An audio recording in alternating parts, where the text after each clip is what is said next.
So what's AMAC? AMAC stands for the Association of Mature American Citizens. They're a senior advocacy membership organization with over 2 million members nationwide. They have benefits and discounts for seniors, travel to coffee, different vendors, different companies that work with them. They do represent senior interests in Washington, D.C. They have a bi-monthly magazine and daily, weekly newsletters, emails, communications. We have AMAC Foundation, which is us. We are a nonprofit. We work to make sure that seniors in the community have information, resources that they need.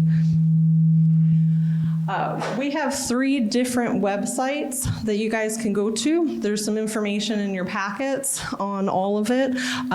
We do seminars like this, webinars, so if you don't want to leave the comfort of your house one day and pop on there, you could sign up for that. We also have some podcasts, live events. Tomorrow we have a retirement expo. The information is there in your packet. We also do publications, newsletters. We put news articles on the website daily on the Social Security report, Medicare report, and then we do weekly articles on our website as well.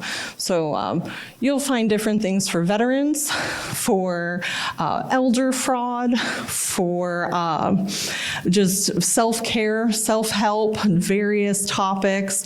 If there's anything of interest to you or something in the local area that you think people should need to know about, always feel free to reach out. It could be nationwide too. It doesn't have to be for this area.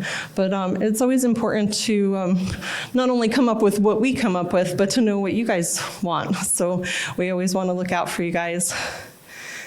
So we have the Social Security Advisory Service. Part of that includes the Ask Rusty series. I'm going to play a video from Russ. He wasn't able to be here with us today. You may have seen him in different newspapers. His articles, his Ask Rusty series, it reaches out nationwide. Sometimes daily. You'll see different things in different places. Alaska, Hawaii. He reaches all the corners. So it's nice to have everybody on our staff who does the different writing and the content. They stay up to date on Social Security matters, so that way if you call in, you have an inquiry, you have an individual need, they help you the best that you can. Again, Social Security report, audio versions, podcasts, so you don't always have to sit and read. You can play the podcast and just listen through it. We have our Veterans Outreach Program. On our website, we do have a slew of resources. There's over 2,500 on there right now. Organizations that help from cars for veterans to suicide prevention. We have several who look at mental health concerns that are part of our collaboration, the Foundation Veteran Outreach Program. We look at VA, what's going on with them.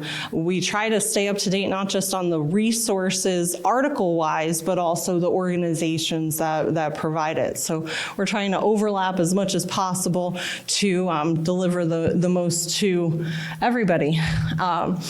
We have a team of experienced resources to assist with issues. So our internal team looks at several objectives, and we try to stay on top of those as an internal team, and then we use the collaborators to bridge and gap anything where we possibly can. It's really nice. We've had some homeless or housing issues where veterans are being forced out of their homes, and if we can't do something, we reach out to one of the collaborators. There's actually been some support and answers for different people, which is really nice when we can make that connection. So the Social Security Advisory Service, this is our flagship program. So our advisors are going to be the ones that speak to you. We are up over 32,000 inquiries that we've answered to date. These guys send out surveys and make phone calls, and they get the best of the best rating as well. Unfortunately, once in a while, the people don't get what they want to hear, but I will tell you that they're doing it based on the regulations. They're making sure you have the information. You could take this information to Social Security and say, no, that box should be checked, and really have that information ahead of time. So that way, when you go to the agency, you have your individual needs met, you have answers already, and then you can present the argument if you needed to as well. So experience counts. So in addition to how many inquiries we've handled, and somebody updated the slide again to the recent numbers. Our staff, they spend a lot of time with certifications, recertifications, and doing different coursework and staying in touch. So these are just some of the testimonies that we've received. It's great to get good responses back. It's great to see high success rates when people do get what they need, not just from us, but from what they're deserved with Social Security as well. So, so this is 2024. We're gonna have Ken come up in a minute, but before that, in your packet, there's a quiz. It's just kind of a true-false preliminary. See, how much do you know about Social Security? So take a couple seconds, take that quiz. What it'll do too is maybe there's some things that you'll have questions on and that you can pay attention to throughout the presentation. While you guys do that, I'm gonna set up a video from Russ. Well, hi, everyone. My name is Russell Bloor, and I am also known as Rusty here in the office and elsewhere because our Ask Rusty series is actually quite famous. We do an Ask Rusty article every week. We publish it to over 7,000 media outlets throughout the United States. So our articles are covered pretty much in every state in the United States, including Alaska and Hawaii. We publish these articles every week, usually on Tuesday or Wednesday of each week. And we've done over 375 articles so far. So that's takes us way back to 2017. You can see every one of the articles that we've ever posted. And these articles cover every Social Security topic that you can possibly imagine. And you can go to our archive there at our website, our Social Security website, sponsored by the AMAC Foundation. And that's the one you see, socialsecurity.report.org. There's a question and answer section at that website, and that has every article, every Ask Rusty article that we've done since we started doing these articles in 2017. We also do podcasts. We've done podcasts more recently over the last couple of years, I guess. So if you'd rather listen to an article instead of reading it, you can do that as well. And the podcasts are also available at the socialsecurity.report.org website. And they're also available on the AMAC Foundation website. That's amacfoundation.org. All of the articles we've done, like I say, over 375 of those articles. We've published different books over the last several years, which are a compendium of the different articles that we've done. The first of those books was the one with the blue cover that you see. That was titled "What's So Hard About Social Security?" That's available in print form, but it's also available through Amazon at Amazon.com, and you can just do a search on my name, Gloor, and the word Social Security, and that should get you to that. I believe that book, What's So Hard About Social Security, is also on Kindle Unlimited. So if you're a member or subscriber to Kindle Unlimited, you can basically get the book for nothing. The other book, the more recent one, Demystifying Social Security, is also available on Amazon as an ebook for $9.95, or you can get a hard copy of it by simply contacting one of the presenters that you see there today from the AMAC Foundation. So with that, I just want to apologize for not being able to be there with you in person today, but I'm leaving you in the very, very capable hands of my colleagues. So sit back and enjoy the rest of the morning, where you're going to learn an awful lot about Social Security. And believe me, there's a lot of stuff to learn. There was over 2,700, I think, or so questions, or I'm sorry, different rules or regulations that Social Security has, and they're codified in about 100,000 website pages on the Social Security website. But you can learn all about what you need to know right here. So sit back and enjoy the rest of the day. Okay, good morning. My name's Sharon. I'm one of the advisors for the foundation. I picked these 10 questions because they're based on misconceptions about Social Security that we deal with daily on a regular basis when people contact us. And how would you like me to do this? Would you like me to read the question and give you the answer, or read you the question and someone answer it for me? Read and give you the answer? Okay. Okay, the first question. The current full retirement age is 65, regardless of what year you were born.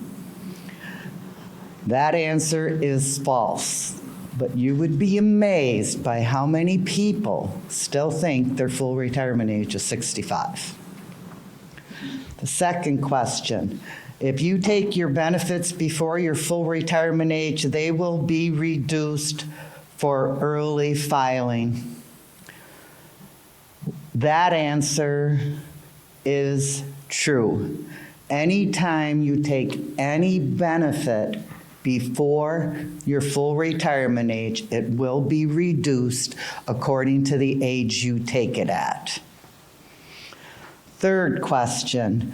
If you take your benefits before your full retirement age, the amount of your earnings will not affect them. The answer to this question is false. Another effect of taking your retirement benefits before your full retirement ages is that you will be subject to an earnings limit until you reach your full retirement age. Fourth question. The money that comes out of your paycheck for Social Security goes into a specific account just for you when you start receiving benefits. The answer to this is false. Social Security is actually a pay-as-you-go system. Even though the amount of your earnings affect the amount of your Social Security benefit, there is no special account. The current workers are paying for the current retirees. And number 5, you will receive delayed retirement benefits for each year you wait beyond your full retirement age to start your benefits. This answer is also false. Never delay taking your Social Security benefits beyond the age of 70, as that is when they quit growing, except for cost of living increases. Number 6, if you have a spouse, they can receive benefits on your record even if they never worked. And that answer is true. If you have a wife or husband that was a stay-at-home parent and never worked a day in their life, when you start taking your Social Security benefits, they are eligible for a spousal benefit. Number 7, if your ex-spouse claims benefits on your record before your current spouse will not be able to receive benefits. The answer to this question is false. An ex-spouse's benefits does not affect the amount a current spouse receives.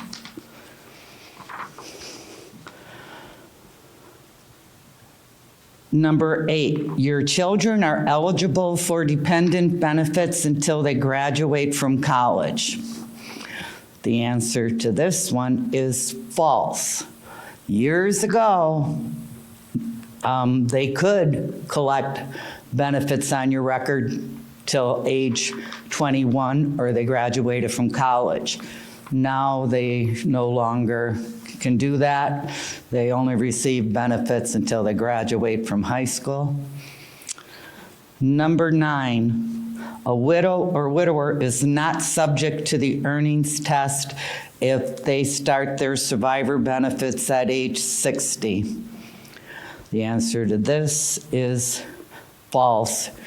Even surviving spouse is still subject to an earnings limit until they reach their full retirement age. And number 10, when your spouse passes away, you will receive their benefit along with your own. The answer, once again, is false.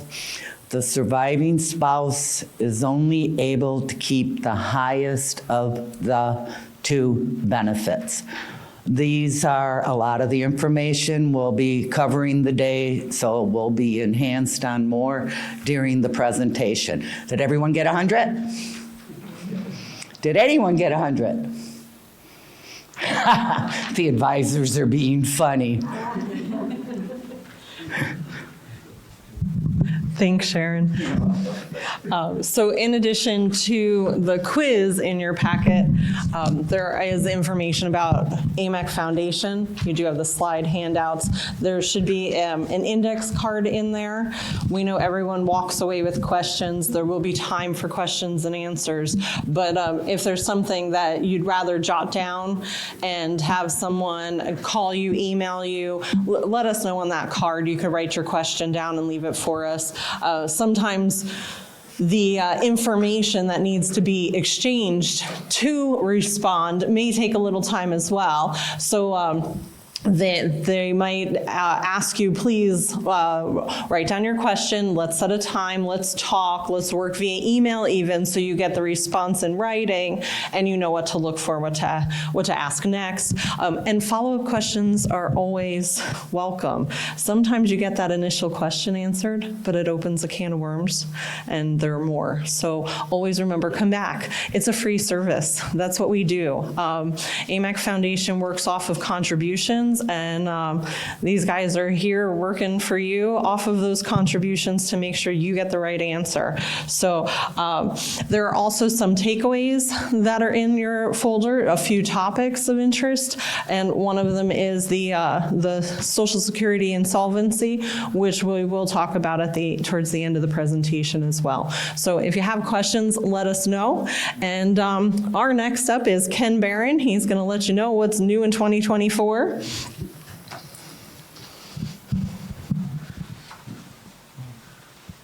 Thank you, Jolene. Like Jolene said, my name is Ken Barron. I've been with the foundation as one of the teams for 3 years now, I believe. So it's a privilege. I want to share some information with you this morning, obviously continuing the whole flow that we have, learning about Social Security and some of the benefits that are available to you. Some of you are probably already collecting, but you'd like to have maybe what-ifs answered. Good point Jolene made. If you do have questions as we go along, I know that I like to field your questions as I'm up here. So please feel free to raise your hand, let me know what your question is, if you wish to address it publicly. If you don't, then obviously we have our foundation email address. You can always send us your question and we'll get to it as soon as we can, usually within 24 hours. So here we go.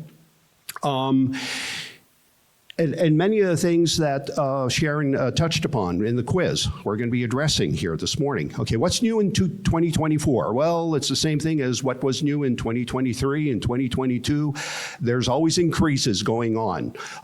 So this past year's cost of living adjustment was 3.2 for those of you collecting Social Security, down a bit from 2023's, and all has to do with that whole CPI inflation thing that you keep hearing about. National Average Wage Index determines the following increases. This is just a quick recap, folks. Many of you already know this information, but just in case, the maximum taxable earnings. So if you are working, okay, and you're still getting taxed, Social Security taxes on these earnings. The maximum this year that you pay Social Security taxes on will be $168,600. The maximum Social Security benefit, the FRA stands for full retirement age. Okay, we'll use that term quite a bit, FRA. A lot of acronyms that we use. The 3822 for 2024 is a basic number that's average for someone who's paid maximum most of their lives. The quarters of coverage, that's something that some people are always interested in. How do I qualify for Social Security? You have to pay in, like most insurance policies somebody has. If it's a life insurance, if it's a car insurance, home insurance, you don't pay your premium, you get nothing out of it, okay? I can see not having home insurance, my home burns down, heaven forbid. I call Allstate and said, hey, I want to collect.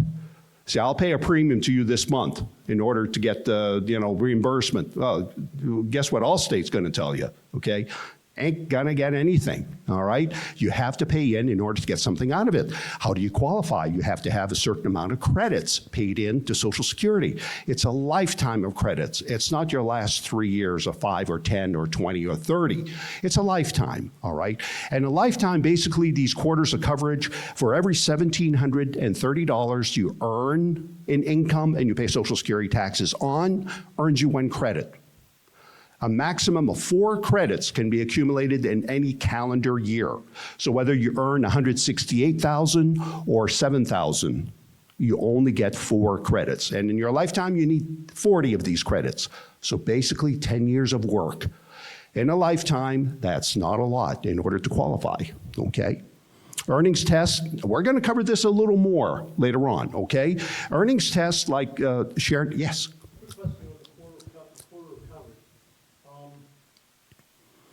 I'm 65. I'm not collecting Social Security. Am I locked in now, or is my quarters? Am I dropping off quarters if I haven't reached? If I was somewhere between there? That's a good question. Once you stop working, do you need to continue to accumulate quarters? You don't. Once you have those quarters under your belt, they're there for the rest of your life. Okay, so if you stop working at age 65 or even at age 60, we have a lot of people that will contact us. Hey, look, my employer gave me that golden package to leave at 55. Am I going to get something from Social Security? I've worked since I was a teenager. By golly, you have all your 10 years of credits. You have 40 quarters. That stays with you. That stays with you for the rest of your life, okay? Your benefit amount is not based on the amount of credits you have on the quarters. It's based on how much you've paid in, okay? So there's 2 parts to this. You have to earn the credits in order to qualify.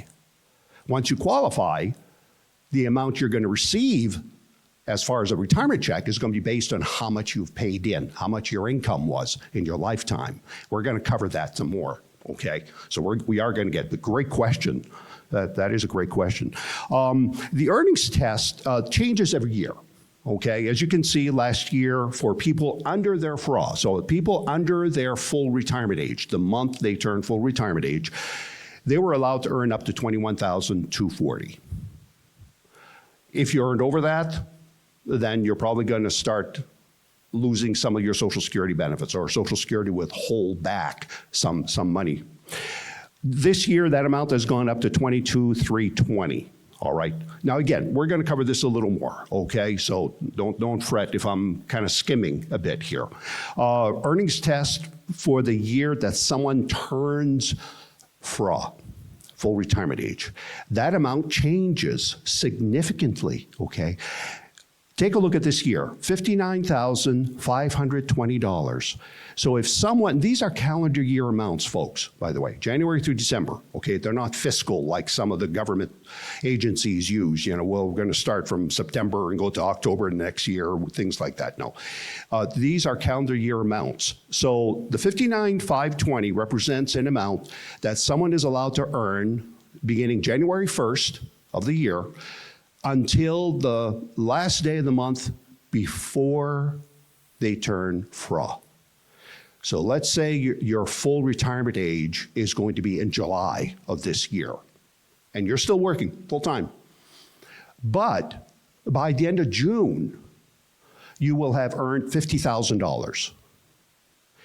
That means basically is that you're under the limit of $59,520 for just a month before you turn full retirement age, okay? Again, we're going to get into that a little more later on, okay? But just kind of precursor, all right, where we're headed with this. Who can collect Social Security? Okay, real quickly, anyone who's paid into Social Security has all those credits, all right? Has 10 years of work or 40 credits. By the way, those credits don't need to be, they don't need to be back to back, all right? You don't need to work 10 years, okay, you know, 1990 through 2000. It can be 1 quarter, 1 year, 3 quarters, another year, 4 quarters, another year. As long in your lifetime you have those 40, you're covered.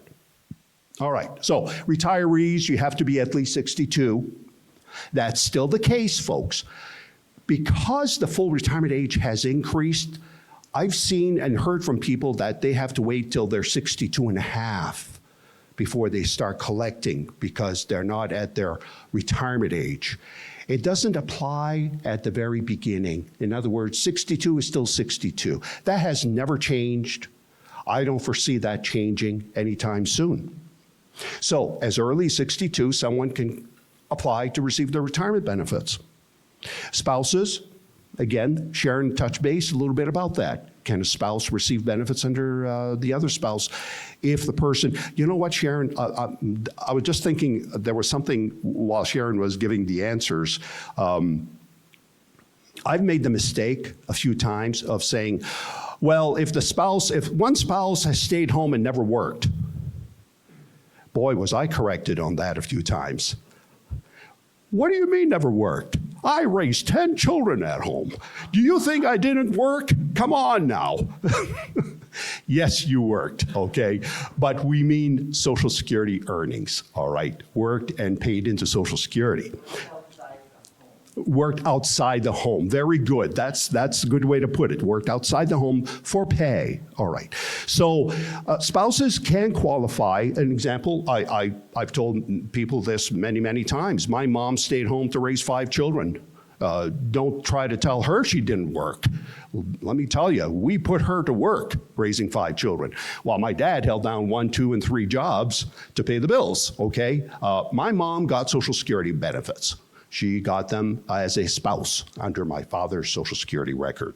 We're going to talk more about that too, okay? Percentages, what you can qualify as early as 62, if your spouse who is covered is collecting, if you want to wait longer, and so forth. All right. Ex-spouses, boy, talk about a topic, ex-spouses, divorced spouses.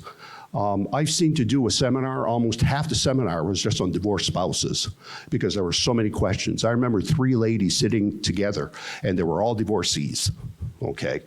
Wow, did the questions come flying towards me, all right? But they are good questions. People need to be aware that ex-spouses can qualify, and like Sharon's, one of the questions you have in there, an ex-spouse, a divorced spouse, can collect Social Security under their divorced spouse record if it's a higher benefit, and it doesn't affect, okay, you know, I've got a current spouse, I'm married, but my ex says that she's going to collect in my record. That's going to take away from her. It doesn't. It doesn't. It's completely independent.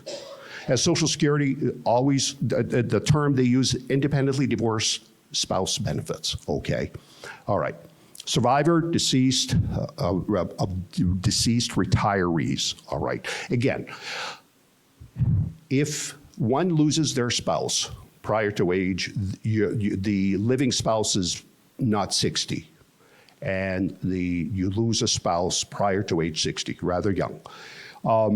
The earliest the surviving widow or widower can receive benefits at age 60, unless you remarry. That puts a stop to that, unless later on in life, that marriage also ends by death or divorce. You can go back and potentially still qualify for survivor benefits under that first spouse that you lost.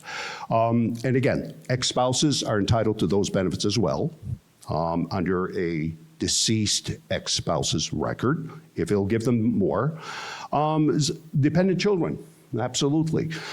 It used to be, and I believe it was in 1983 that the benefits legislation was enacted to do away with child benefits for students going into college, okay?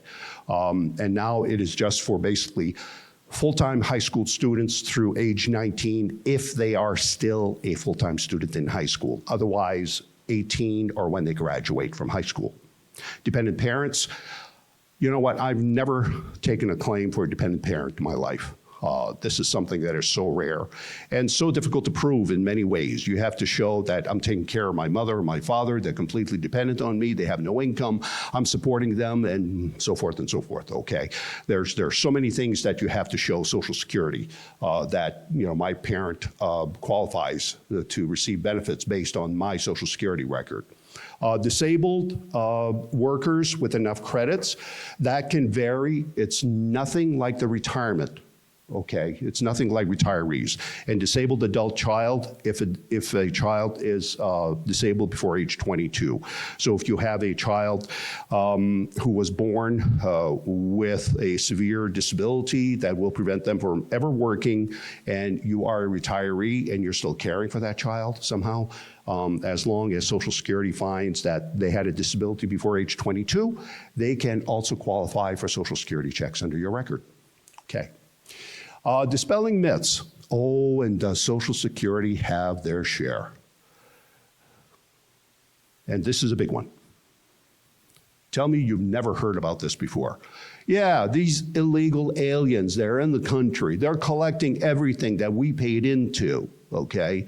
How many times have you heard that? I know that we read a lot of emails that are coming through to us. My neighbor has, or Uncle Joe during the 4th of July picnic told me, all these people who are experts, out there, okay, you hear from that.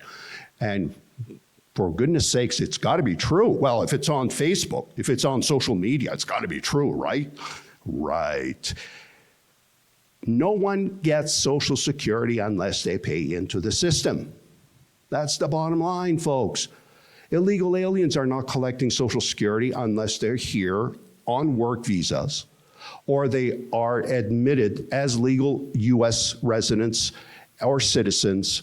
They've been naturalized. They have, like I said, working visas. They have to have Social Security credits or qualify under someone's Social Security record to get a check. That's the bottom line. They just can't just walk into this country and say, hey, I'm here, I'm going to get a Social Security check. It's not going to happen. If you don't qualify for a Social Security number, you're certainly not going to qualify for a check, okay? And guess who you have to go through to get that Social Security number? You have to go through Social Security. You have to show those proofs, okay? And I could go through lists of those proofs for anyone coming into this country. We'd be here all day. So this is a big myth that is just so not true, okay?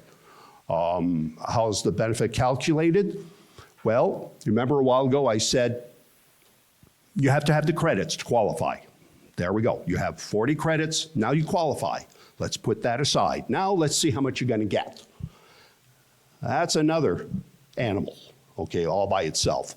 It's not just your last 3 years of work, and it's not your last 5 or the last 10. or your last 15 or 20.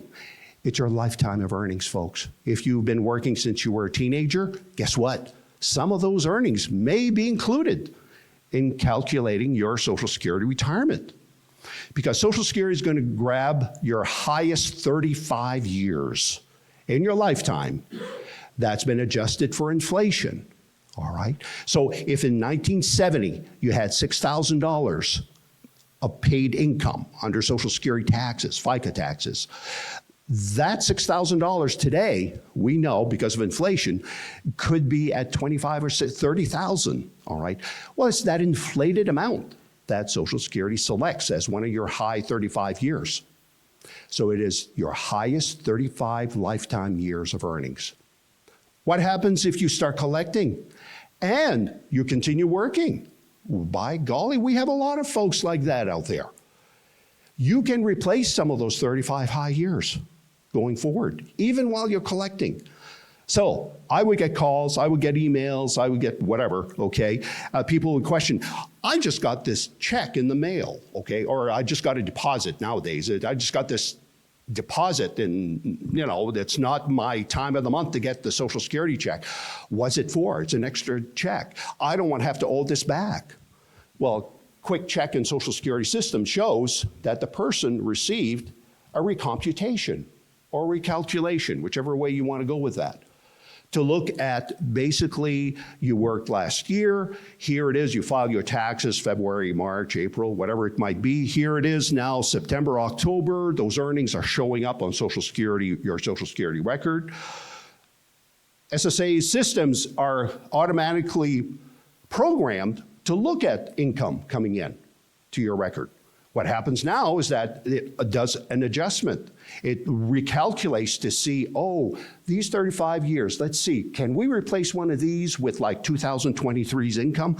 Oh yeah, look, well, we have, the lowest here we have so far is 40,000, but they earn 60. Guess what? The 40,000 is dropped, 60's added, they recalculate, it gives you an increase. Simple as that. You will. If you earn less than any of those 35 years, then there won't be any increase. Okay, you're still paying, you still have to pay Social Security taxes. You work, you pay your taxes, all right? How it's calculated, there's a process Social Security uses, okay, called the average index monthly earnings, the AIM or AME, whichever way you want to pronounce it. And it goes through a process of looking at your high 35 years, adds, divides, multiplies, all that good stuff, okay? We just thought we'd put that out there, and you have a copy in your PowerPoint notes that we gave you. So as a point of reference, if you ever want to take a look at that, please do so. It goes through, like 3 segments of computing your benefits. And it comes out with this magic figure called a PIA, or primary insurance amount. That's the amount, as you can see. Maybe you can, maybe you can't, okay? The 40% of AIM, it's $28.39 based on all these calculations. That would be someone's Social Security benefit at full retirement age, okay? If you retire before full retirement age, guess what? It'll be less than that. All right, so I think I'm handing things over to somebody else now. Not yet? Okay, all right, this is still mine. I mean, I can do them all. No. Don't get it. You know what they say about be careful what you wish for? Okay, all right. So we were just talking about full retirement age. All right, so that PIA is based on what one would qualify for on your full retirement age or at your full retirement age. If you plan on starting to collect your benefits before full retirement age, it will be reduced. It will be a monthly reduction. Every single month before full retirement age, there will be a reduction applied, a fraction to reduce it. And folks, that's permanent, all right? That is usually permanent for the rest of your life, all right? So full retirement age is based on the year of your birth. So if you were born between, for instance, 43 to 1954, full retirement age for a person is age 66, all the way through someone born 1960 or later, full retirement age is 67, all right? And anything before that, that you decide, I want to apply early, so forth, I want to do so before Social Security runs out of money, another myth, it will be reduced, okay? Question so far? Yes, sir. You had to be. I had to be, yeah. Okay. I was applied to that church there. That's what I thought. Social Security gives you the month before. Okay? That's a quirky little thing in Social Security regulations, just like Medicare. Same thing. I was born January 1st or February 1st. When does my Medicare or my Social Security kick in? When's my first retirement month, my FRA month, and all that? It's the month before. Social Security give you the month before. Okay? All right. Great question. See, there's a lot of twists and angles to these programs. That's why we're here. That's why we're out there. If you have questions like this, please send us your questions, okay? We're glad to field them.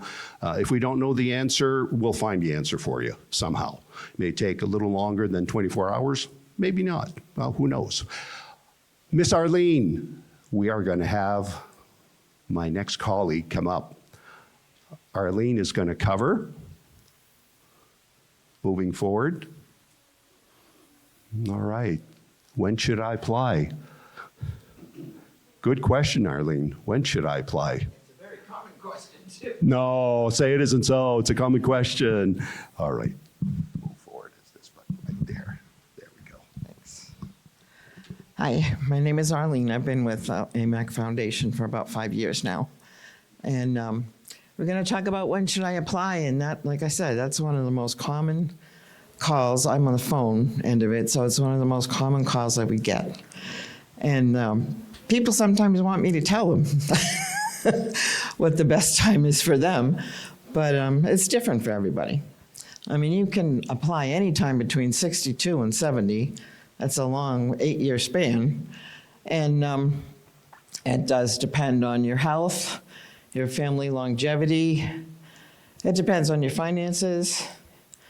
And it depends on, sometimes with a couple, one will take benefits early, one will wait till later so that the survivor has the highest possible payment. And I tell people all the time, don't apply because you think Social Security is going bankrupt. It's not going to go bankrupt. It needs changes, but it's not going bankrupt. Okay, so if you decide to claim at 62, your retirement benefit is going to be reduced 25 to 30% for the rest of your life. The longer you wait, each month that goes by, it accrues a little bit and a little bit more. And if you wait till your FRA, it can increase up to 32%.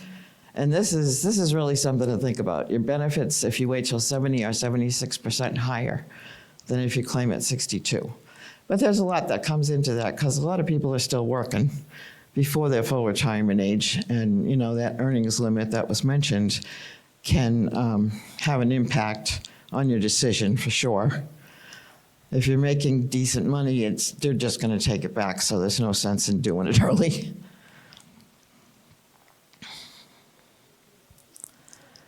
And you break even, you can see from the chart, it takes between ages 78 to 83. If you wait till 70 and you live longer than that, then you will have made more lifetime income from Social Security than if you had started earlier.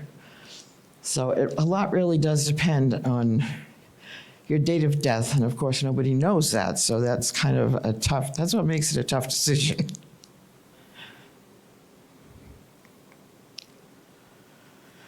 And here's another myth. I'll never get back all the money I put into Social Security.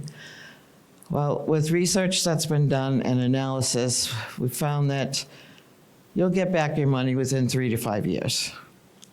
If you've been employed with a W-2 and you had an employer that paid in half of it, it'd be closer to 3 years. If you were self-employed and you had to pay the whole thing yourself, it'll be closer to 5. but you will get back. So if you're taking Social Security at 67 and you live to be 85, you know, you've it's definitely been a good investment of your money.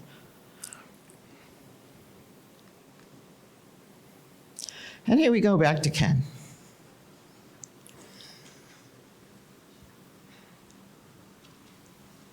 You've got you. I didn't have time to take a nap. Okay, very good. Thank you, Arlene.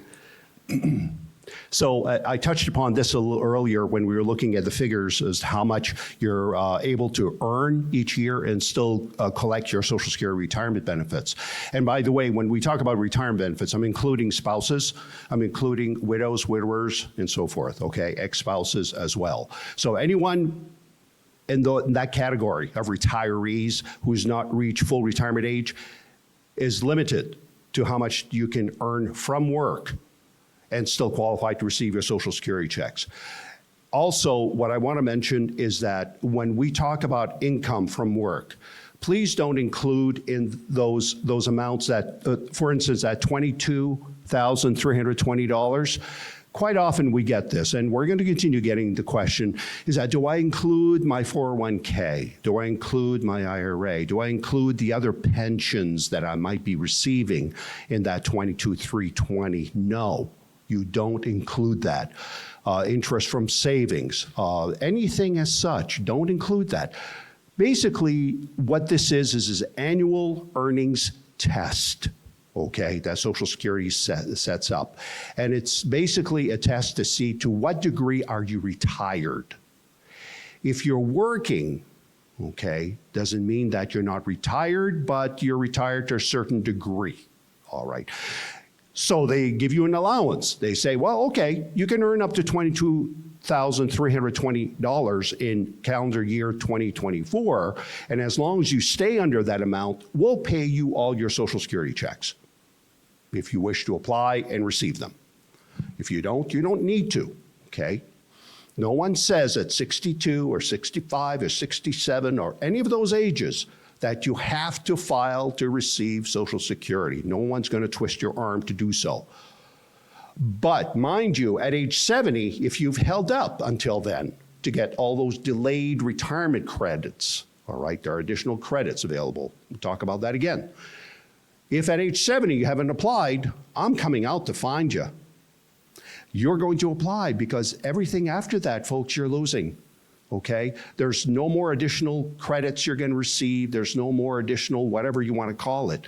The only thing that may affect your benefit after age 70 is if you're still working and you're getting those adjustments to see if any of those high 35 years can be replaced, all right?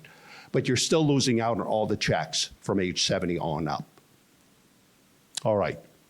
If you do exceed the annual earnings, what happens if, okay, I expected when I applied for my retirement at 62 that I was going to work part-time.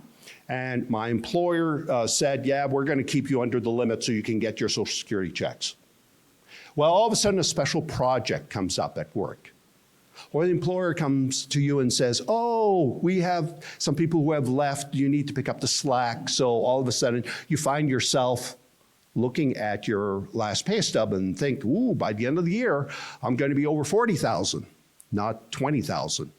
Then you pick up the phone and call Social Security.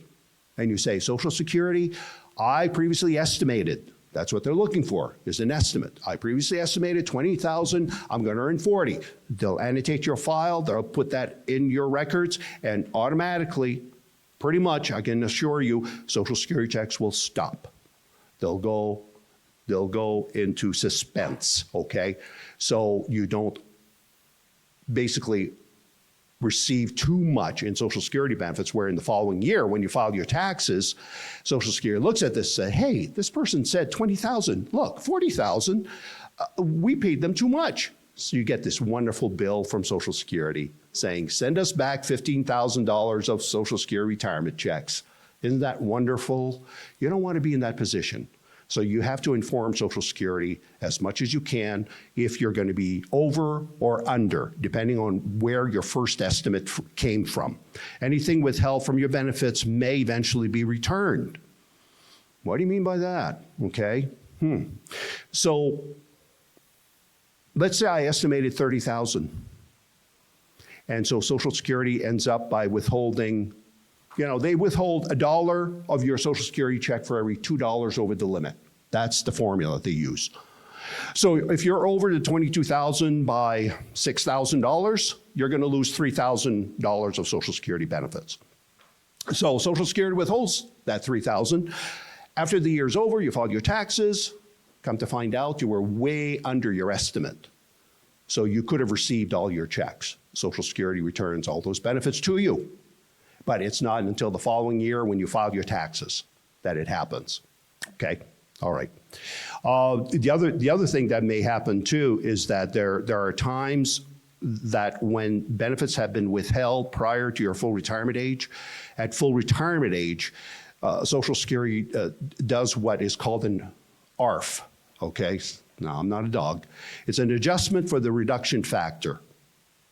And basically what that is that if over 35 months of having applied for your benefits, you weren't paid for 20 of those. And yet at full retirement age, come to find out, you should have been paid maybe for 15 of those months.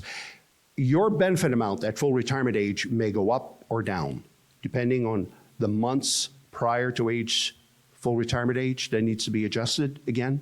So that's why I usually say, when you apply at a younger age, usually that's what you get for life.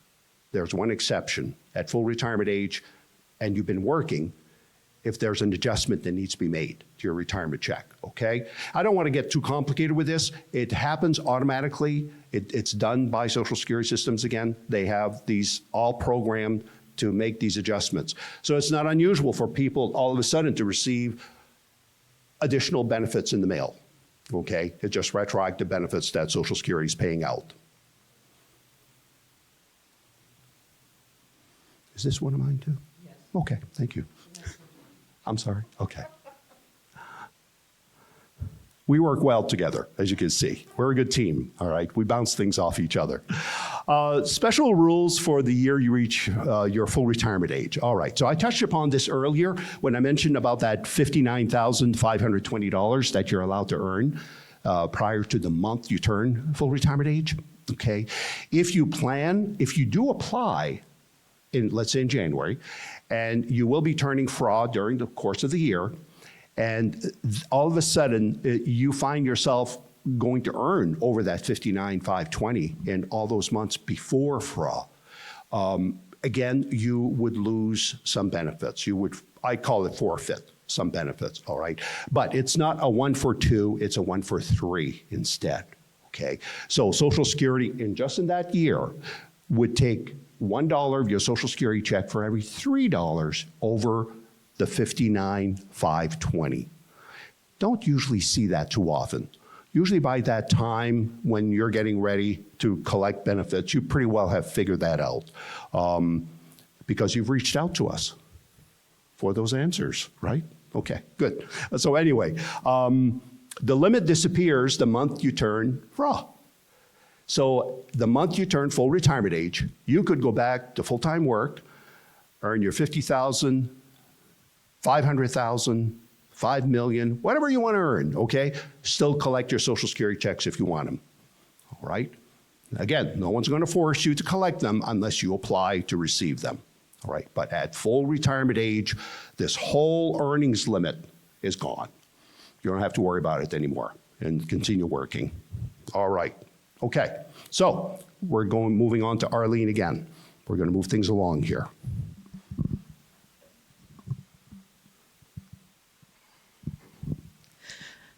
Everybody's favorite topic, taxes. Is Social Security taxable? Most of the time, the answer is yes. And these are the conditions. If your modified adjusted gross income levels with the IRS exceed these amounts that is shown here, if you reach the level of the first amount, 50% of your benefits are taxable at whatever your current rate is.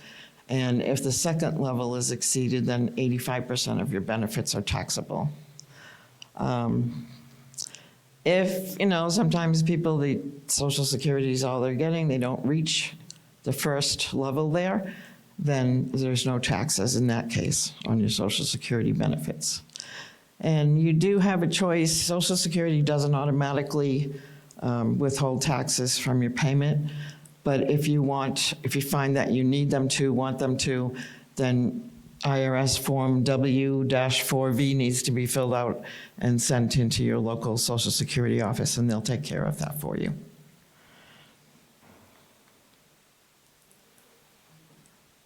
Eileen.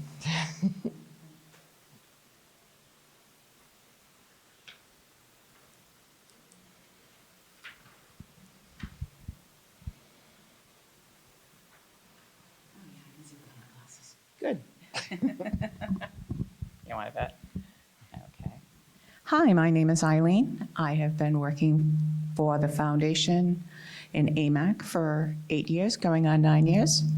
So let's talk Social Security disability. Oh, I should warn you, I talk fast and have an accent. So if you don't understand something, just let me know, okay? We'll figure it out. All right, so Social Security disability is insurance, and that's an important last thing is insurance.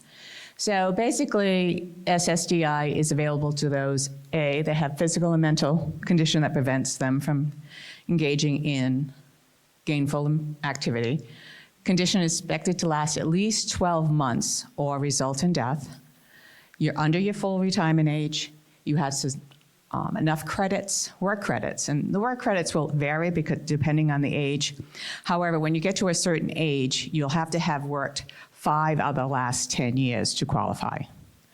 And that's, someone who's been out of work for a while. They come down and they develop a condition. And one thing we have to ask them, have you worked in the last 5 out of the last 10 years?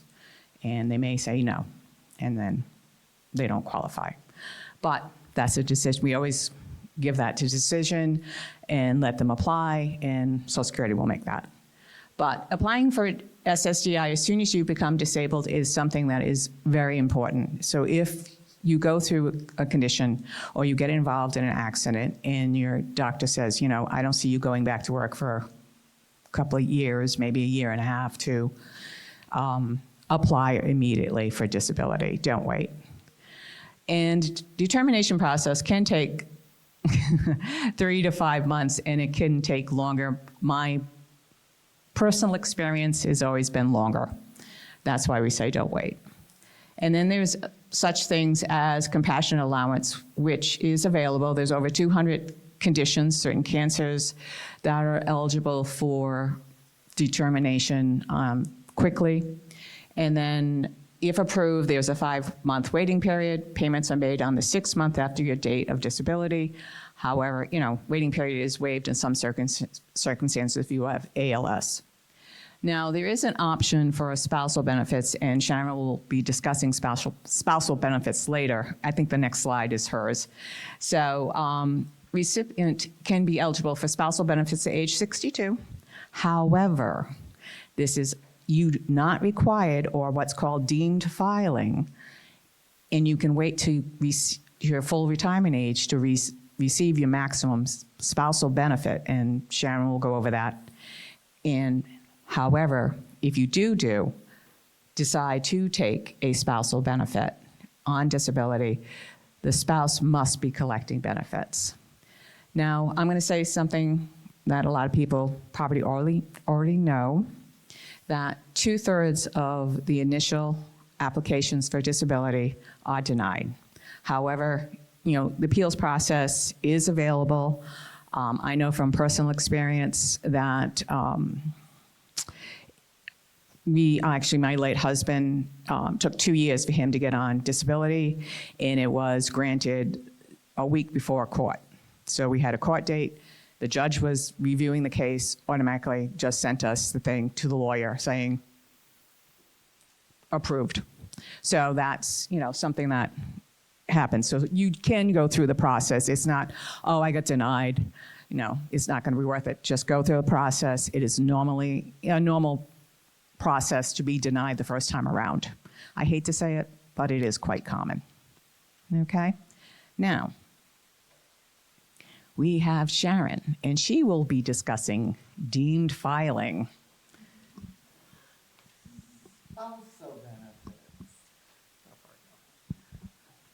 Spousal benefits are available to current and ex-spouses, and they come into play in the case if you have where one spouse's full retirement age, which is primary insurance amount, which is usually equivalent to their full retirement age amount. If 50% of the higher earner's benefit is more than 100% of the lower earner's benefit, you become eligible for what we call a spousal boost. Now, you'll always hear that, oh, you can get 50% of your spouse's benefit. Well, you can, but only if you wait until your full retirement age to claim any benefits. Because if you claim your own benefit early, even if your spouse isn't taking their benefits yet, and take a reduced benefit on your own record, when the higher earning spouse files, you're going to be automatically deemed as filing for your spousal benefit, regardless of your age. So if they file before you reach your full retirement age, they're going to apply a reduction to the spousal benefit on top of the reduction to your own benefit.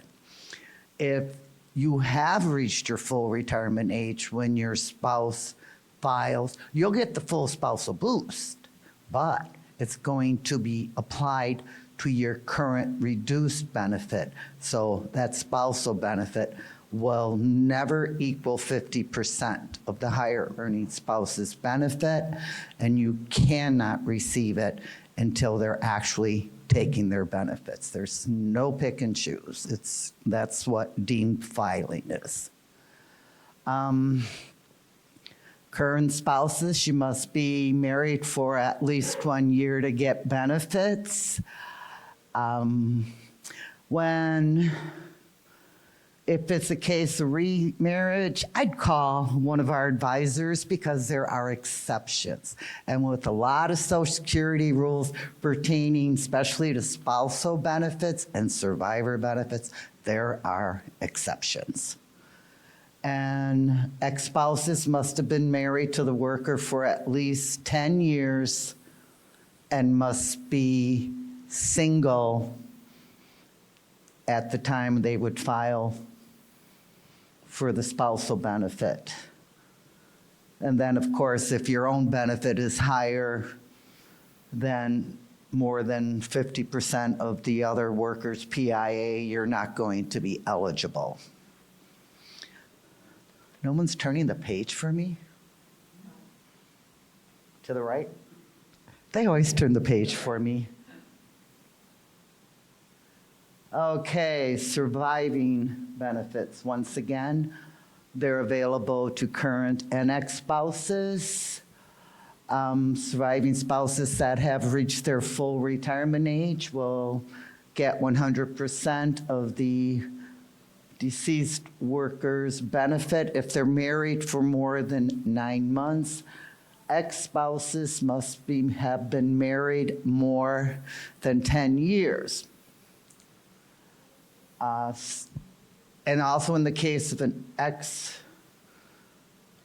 you could be a widow or an ex-spouse collecting survivor benefits, as long as you don't remarry until after age 60, your 60th birthday, it has to actually be your 60th birthday. You marry before your 60th birthday, they're going to deny you. If that is the highest benefit available to you, a deceased spouse, you can actually apply and get it while you're married to someone else. You can take a reduced survivor benefit at age 60, 50 is disabled, and you can collect earlier if caring for a minor child of a deceased. When they're talking about this benefit, it's actually, it could be a survivor benefit, it's actually another form of a spousal benefit. It's the child in care benefit. Wives and or a spouse and an ex-spouse become eligible for this if you have children under the age of 16 or an adult disabled child up to the age that was disabled before the age of 22. Now, there's main differences for an ex-spouse and a current spouse. When it comes to a child in care benefit, an ex-spouse qualifies for a child in care benefit as long as they're under the age of 62, but the length of marriage rule is thrown out. Doesn't matter how long they were married, just that they were married to the father of, say, that adult disabled child. And they can stay on that child and care benefit till they're 62.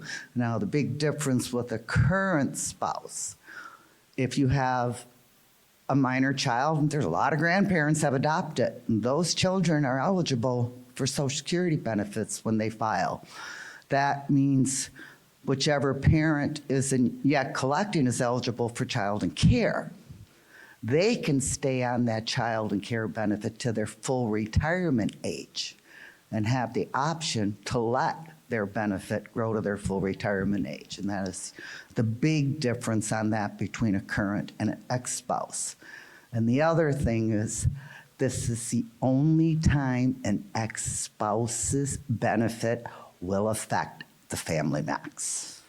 It's the child and care credit. And then, as you heard about the parents, but like Ken said, we've never had parents want to claim on their children. This happens when you support your parent or parents and you pay more than 50% of their support. But those benefits do affect the Family Max, and that's probably why they're not used very often, because say someone passes away and they were supporting their parent, but there's children, that need to be supported. The children's benefits would be reduced to give the parent a benefit. So in my 8th year as an advisor, I've never dealt with it, with parents taking benefits. And with everything, when there's more than one eligible beneficiary other than an ex-spouse, the Family Max will apply, and everything over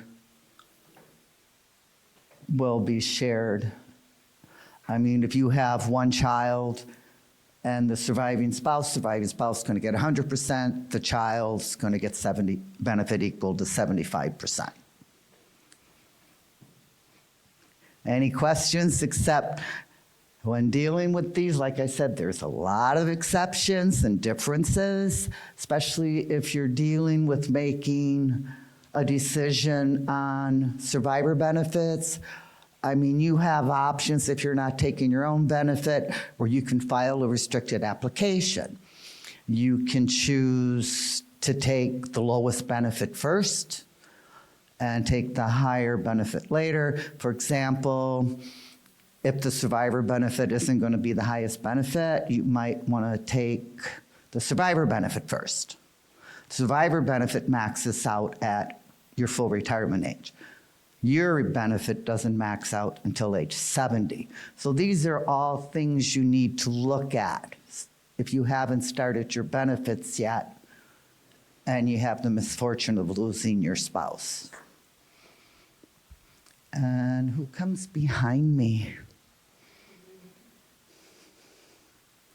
I'm sure y'all got questions.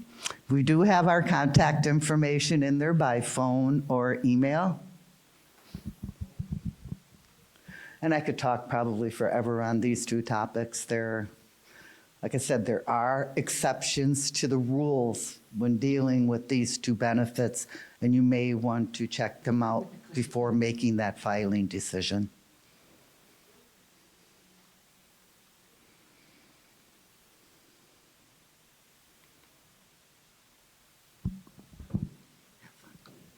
Okay.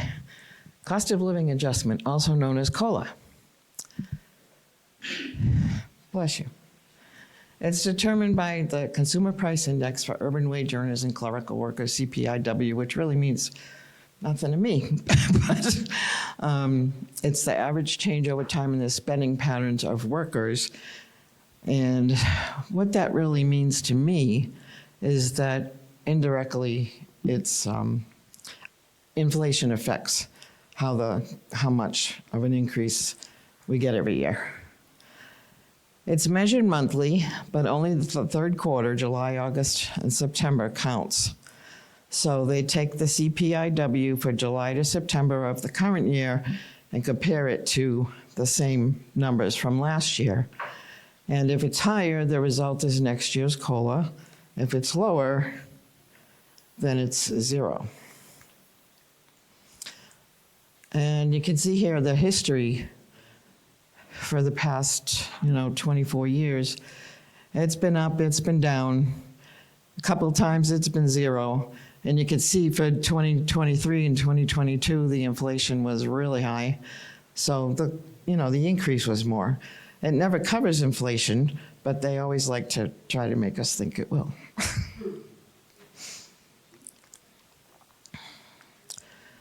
Okay, the payroll tax cap. If you make more than $168,600 in 2024, then any amount above that, you will not have Social Security taxes taken out of. You still will have the Medicare deducted. That amount is up a bit from 2023, from 160 to 200. And that goes by the National Average Wage Index. It changes if there's an increase or a COLA, and only if more than its last year's base. The maximum annual Social Security payroll tax this year is $10,453. So that's what you'd pay in Social Security tax if you were at that limit.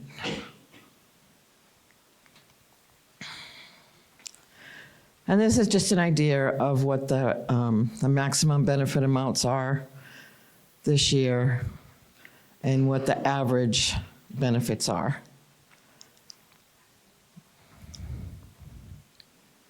And it's just showing you statistically how many couples and singles have most of their income coming from Social Security.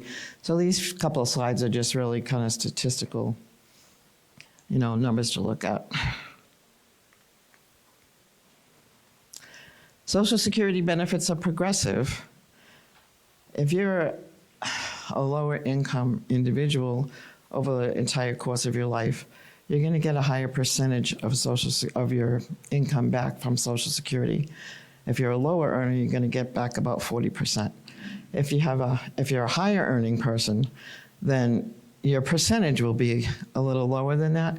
Your payment will be higher because you made more money, but your percentage will be a little higher. Sharon.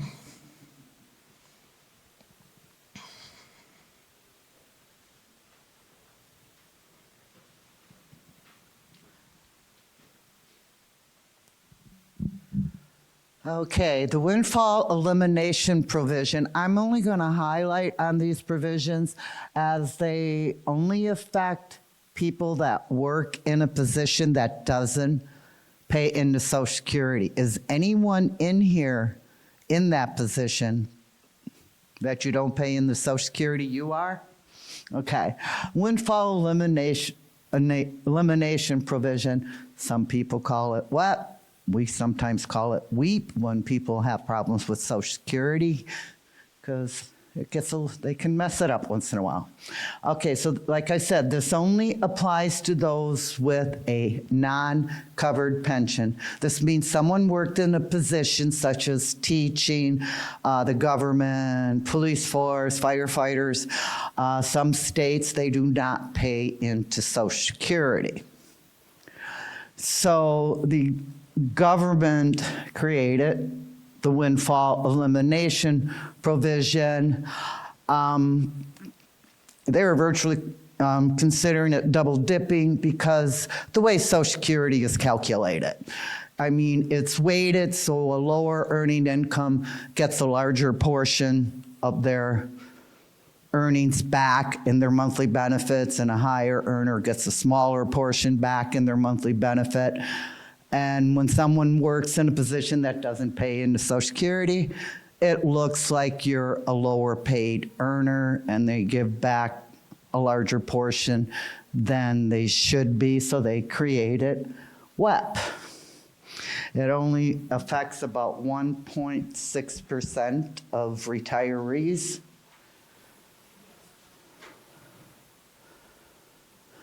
And what do we got here? However, it can never reduce someone's Social Security benefit by more than 50% of their pension. If they have a special chart for people subject to WEP called substantial earnings, if they have 30 years paying into Social Security that meets what they consider substantial earnings, they're no longer subject to WEP. And for every year you have a substantial earnings beyond 20 years, it gets reduced every year until it's zeroed out. It's about 5% for each year you have substantial earnings beyond 20. That WEP reduction is always based on your year of eligibility. That means it's based on the year you turned 62. For someone turning 62 this year, the maximum reduction is $587. And then these someone that doesn't pay in is, this is an example of a lot of people subject to WEP think that their benefits being reduced, like that they're only getting 40%. Actually, this is how they calculate a regular Social Security benefit without WEP. The only bend point that changes is the first one. And when you're subject to WEP, it can be anywhere from 40 and you can work your way out of it.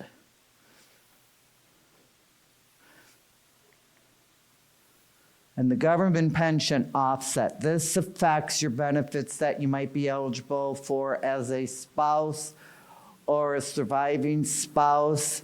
It's a lot more severe than the WEP reduction because it can actually zero out that spousal and survivor benefit, because they will look at the amount of their government pension, teacher pension, whatever, and they will multiply that by 2/3, 0.667, and they'll reduce that, take that total and subtract it out of any spousal or survivor benefit, and it can actually zero them out.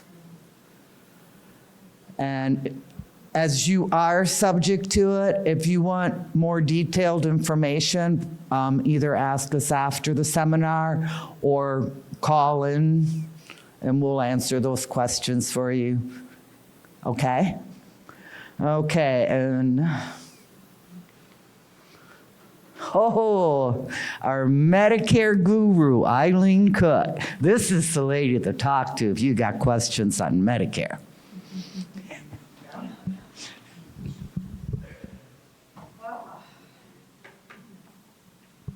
Bane of my existence, thank you. Okay, let's talk Medicare. Everyone's favorite topic. There are parts to Medicare. Part A, which is the inpatient. Part B is the outpatient. Part D is the drug coverage.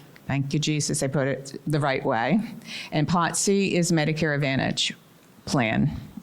So Part A is free for those who qualify for Social Security. You paid into Part A for your payroll taxes, so that's why you don't pay a premium for Part A. Now, for Part B, the standard premium actually for 2024 is $174.70. Not everyone will be paying $174.70. Some people pay less than $174.70, and some people pay more than $174.70. It depends. It could be because one is under held harmless, one is into an MSP, a Medicare savings plan, or they could pay more because they're paying IRMA, which is the income-related monthly adjustment amount, which we'll go on in a second. Part D premiums may vary between provider and plan, and Part C may or may not have additional cost above your Part B premium. Now, this is how Medicare is funded. Part A, as I said, was payroll taxes. 90% of it is funded by payroll taxes. Part B, 25% is funded by premiums. That's why when Medicare goes up, we as Medicare recipients, or you or anyone else, has to pay 25% of the premium, where the government picks up the rest. Then Part D, it's only 15 of the premiums for those and 74 from the government. So now we all know Medicare, original Medicare, does not cover everything. So there's a list of things that Medicare does not cover. And when it does cover, Medicare pays 80% and you're required to pay 20%. Now, both Medicare A and B have deductibles, and there is no out-of-pocket maximum with original Medicare. So that's why most people will either grab a Medigap supplement plan or a Medicare Advantage plan. Now, both of those are offered by private insurers. Medigap, as it sounds, is a gap plan. So they'll cover, after you pay your deductible, also with a Medigap plan, will pick up what Medicare is saying that you owe. So that's the gap coverage. Now, Medicare Advantage plan is also offered by the private insurers, but think of it as, it's called Part C, but think of it as a combo plan, because it's going to do your Part A, your Part B, and majority of it will, I think 89% of the Medicare Advantage plans have a Part D built into them. So you don't have to pick up a separate Part D where you would if you had a Medigap plan, because no Medigap plan has a Part D drug coverage. So Medigap can be kind of expensive, where Medicare Advantage can be, you may have a premium, but majority of them are zero premiums on top of your Part B premium. So biggest question we always list here is, do I have to take Social Security if I'm going to take Medicare at 65? No, you do not. So, but if you decide to take Social Security, Medicare Part A is attached to that. So you're automatically enrolled in Medicare Part A. You do not have to be enrolled into Medicare Part B. You can decline it because it's in D, but make sure that you have credible health care coverage from your employer or your spouse's employer. So, because if you don't enroll as your initial enrollment period, which is 3 months before your 65th birthday, the month of your 65th birthday, and 3 months after your 65th birthday, or when you leave a job, you have 8 months, what's called a special enrollment period, to enroll. If you don't, you're going to live with penalties. And I say live because they're going to penalize you to the day you die. So, and it goes up every year. And for Part B, it's 10% for a full 12 months that you go without credible coverage. Part D is 1% for every 30 days. So every month, so you may have, let's say you went a whole 12 months. So you're going to have a 10% penalty on your Part B, but you're going to have a 12% penalty on your Part D because it's 1% for every month. So that's a 22% penalty. Yes. No, because you're not. Oh, yeah, because you're not. Yeah. Well, you're going to be automatically enrolled into Medicare at 65. If you take your benefits at 62, they'll send you something 3 months before your 65th birthday saying you're enrolled, your Medicare begins on this day, and it'll say you're A and B. A is automatic. B, you can decide to decline it. Is usually you have to sign the back of something and send it back to them saying, and they'll ask you if you have credible coverage. And if you do have credible coverage, please keep those certificates of credible coverage that your employer group plan has to send you. Keep it with your taxes because you don't want to miss that. Yes, sir.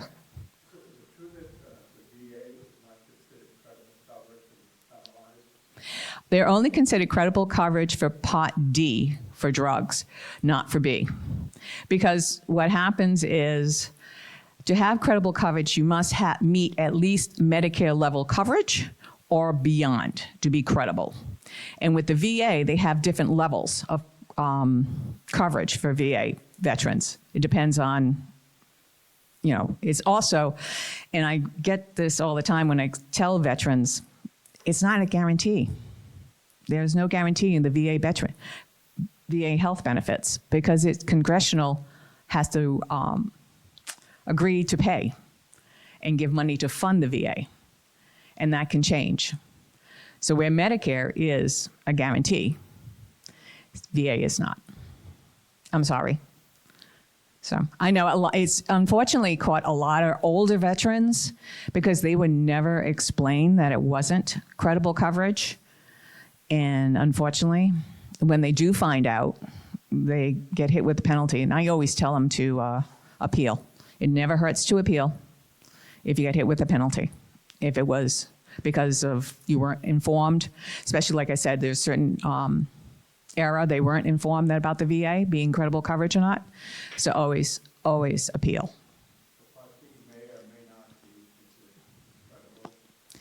For VA, no, it's not considered credible at all for VA, no. Part B as in boy, D as in dog, it's considered credible. Yeah, I'm sorry, I have an accent. So, as I said, it is very important to keep that certificate of credible coverage because it will come. They will ask and they will. And then let's talk about another favorite topic of most people, IRMA, which is the income-related monthly adjustment amount. It is based on this year it's based on your 2022 income tax, your modified adjusted gross income. As you can see, the tax levels in the Part B and your Part D if your plan has. And then as you go up in your tax, your modified adjusted gross income, your Part B goes up and your Part D goes up. So it goes from you paying 25% of the Medicare premiums up to 85% of the Medicare Part B premiums. So that's, now there are ways of avoiding IRMA. There are ways of getting out of IRMA.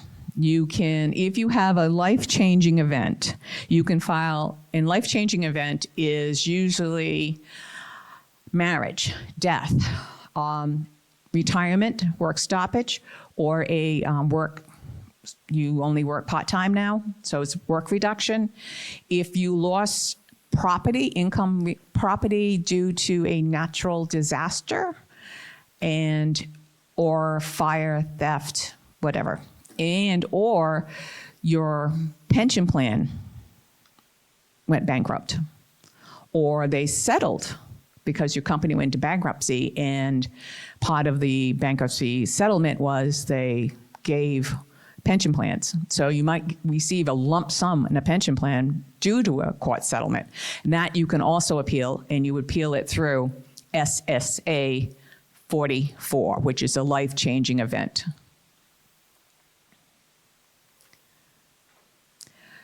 One thing I have to say, and a lot of people we do get calls, capital gains is not an excuse and way of getting out. Well, I sold the property 2 years ago. You're paying capital gains on it, and I'm sorry. You'll have to pay IRMA for that 1 year, and then once your income goes down the following year, your Medicare premium will go down, okay?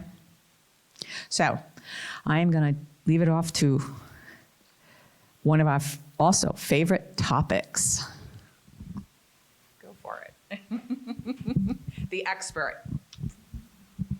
Well, first of all, I want to applaud all of you for sitting through that. That's a lot of material. Not just her, I mean, the whole thing. It's a lot of material, and I think you can appreciate how many exceptions there are to every rule. So by any means, if you have any questions, just contact, you have the contact information. Feel free to contact us. It's a totally free service. We never charge for anything. So, but it is a lot of detail. On the WEP question, WEP GPO, we are putting together a detailed webinar just about that topic. And that's going to be scheduled for March 13th. So check the foundation website for details.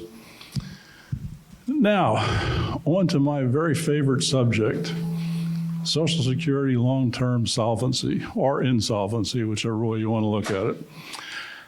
Have any of you ever heard the rumor that Social Security is going bankrupt? It's going to stop? Well, that's not true, and we deal with that question quite frequently. It's a very common myth, and I'd like to explain what the real problem is with Social Security. I'm going to talk about the problem, how we got to the problem, and what we think can be done about it. Not can be done, we think must be done. I think it's something that absolutely has to be addressed. So let's get into a little bit of the explanation. And this is about normally an hour discussion. I'm going to condense it to about 15 minutes. So I'm just going to cover the kind of highlights. But bottom line it this way, the Congressional Budget Office published this statement last year.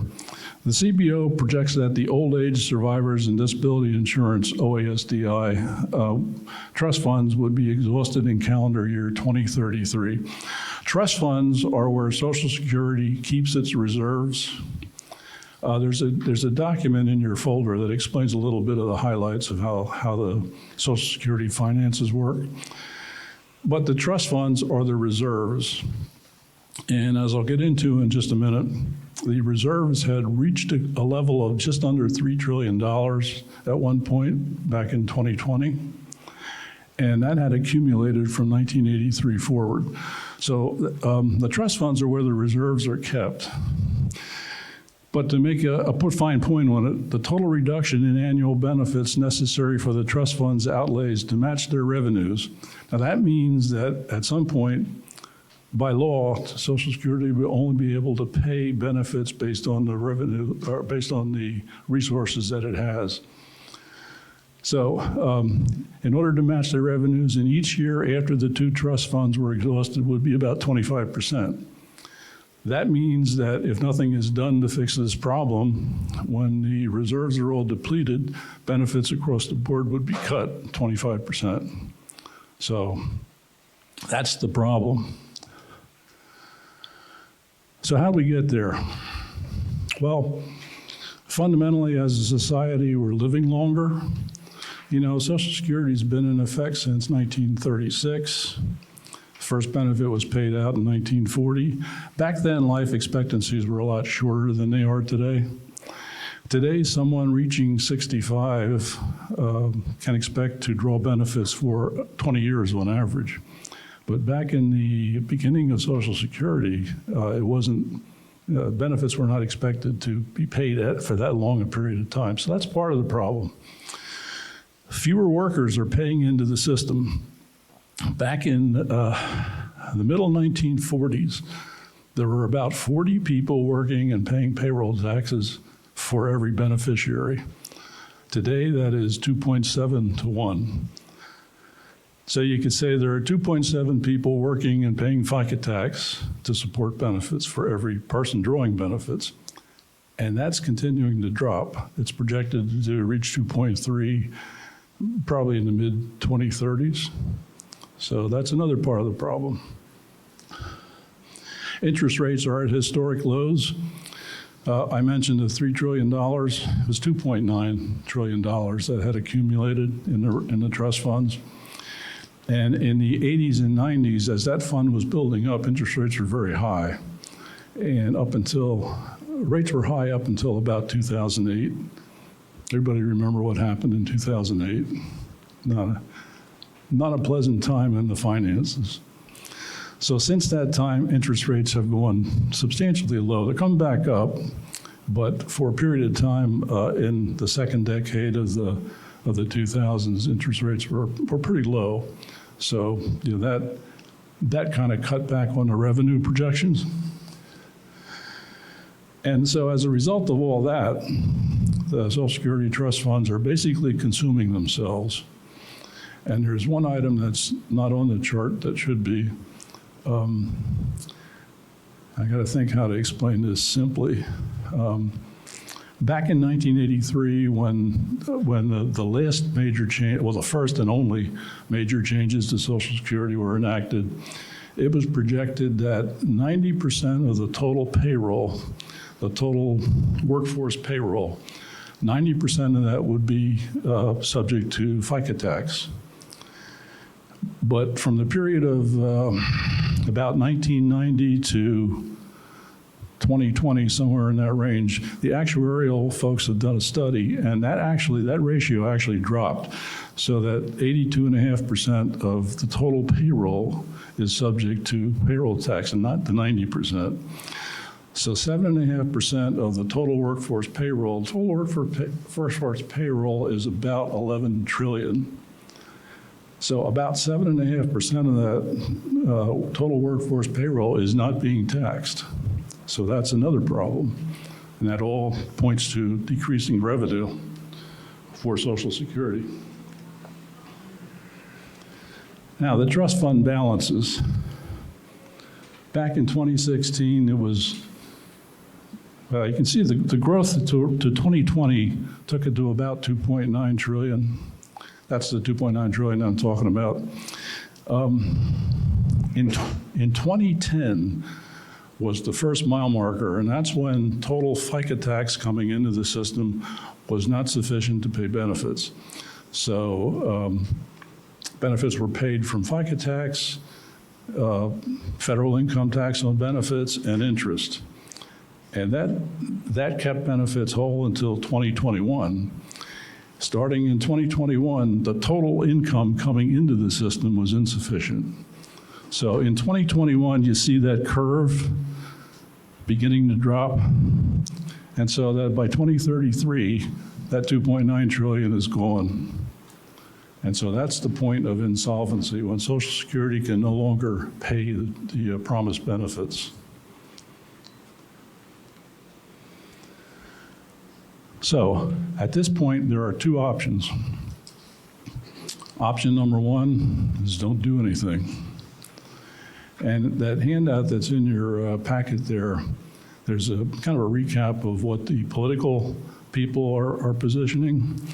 For example, on the Republican side of the ledger, Donald Trump says, do nothing, let it go. Ron DeSantis, of course, he's not in the race anymore, but his comment was, I'm not going to mess with it. Nikki Haley has some ideas. President Biden has a few ideas, but they have been studied and concluded that they won't solve the problem anyway. So we have a solution. AMAC has a solution. We've been working on this since 2014. And we have a thing called the Social Security Guarantee. But the one option is do nothing. The second option is fix it, frankly, and that's what our solution would fix it. And this statement, I think, at the bottom is one that really tells the story. I've read quite a bit of material from this, from Mark Warshawski. He's a brilliant guy when it comes to numbers. But policymakers have not significantly altered Social Security's underlying structure since it was designed in 1935 for retirement. Since that time, basically, things have changed. And so what we think needs to happen is Social Security has to be brought up to the 21st century economics. And that's what we're recommending. And here's our proposed solution.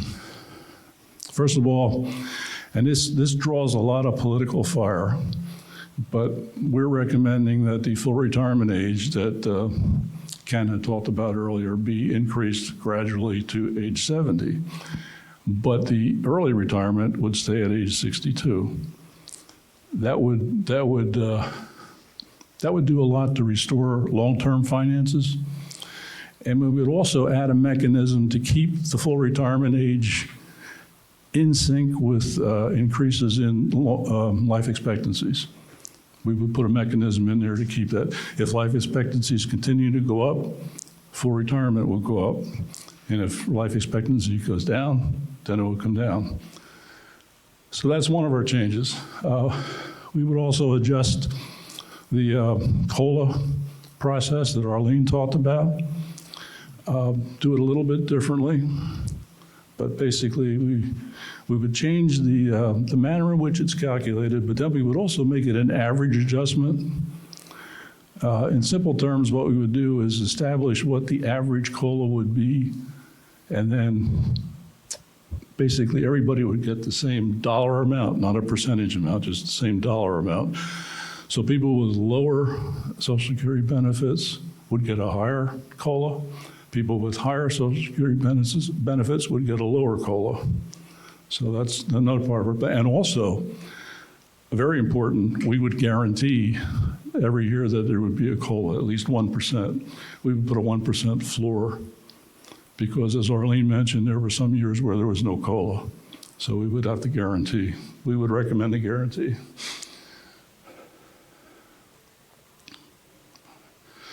We would also eliminate, we had a lot of discussion here this morning about calculating the earnings test. If you draw benefits before your full retirement, you got to watch out for the earnings test. We would eliminate that for two reasons. Number one, it's very cumbersome. And it's a lot of work for Social Security to track all that stuff.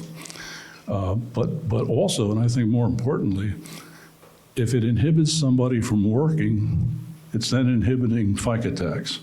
So the more people can work, the more tax revenue there would be. Well, improving portability, transparency, and availability of 401k, IRAs, and that kind of thing, that's pretty much been taken care of with the Secure 2.0 Act that was enacted just recently. So that's already basically been taken care of. And this is a big one in our plan. We want to eliminate the federal income tax on Social Security benefits. Everybody like that? That usually gets a smile. But we don't think that that's going to pass for a couple of reasons. Number one, it's I think it was $46 billion last year that brought in. So, it's got to be offset somehow. And assuming that we can't get rid of that tax altogether, then we think the thresholds should be raised. Those thresholds were set in 1983 and 1983 and 93, have never been adjusted. Originally, when they were put into place, they were expected to affect no more than 10% of filers, and now it's hitting more than half, between 50 and 60 people. So we think the thresholds need to be adjusted. And then we're adding something basically to enhance the benefit for survivors. It's a mathematical thing that would get the survivor benefit raised a little bit. So that's in a nutshell our plan. And there's more information available on the AMAC website and on the AMAC Action website. Some more details about the plan that we have. That pretty much concludes our material for today. Again, our Social Security Advisor Service is available free to the public. There's the contact information, and you have it in your packet as well. And we would ask you to also, if you want to stay current on what's going on in Social Security, keep an eye on those websites, Social Security and Medicare, Social Security Report and Medicare Report. They're both updated 5 days a week, all the breaking news about Social Security. So they're very active websites. There's a lot of information on, there's a lot of archival information on there as well. So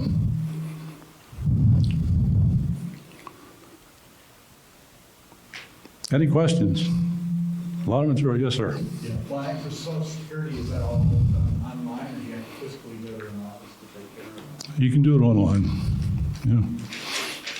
And we can help you with that, so. How far in advance of your full retirement age, for example, should you apply? 90 days in advance? We recommend 3 months. Yeah.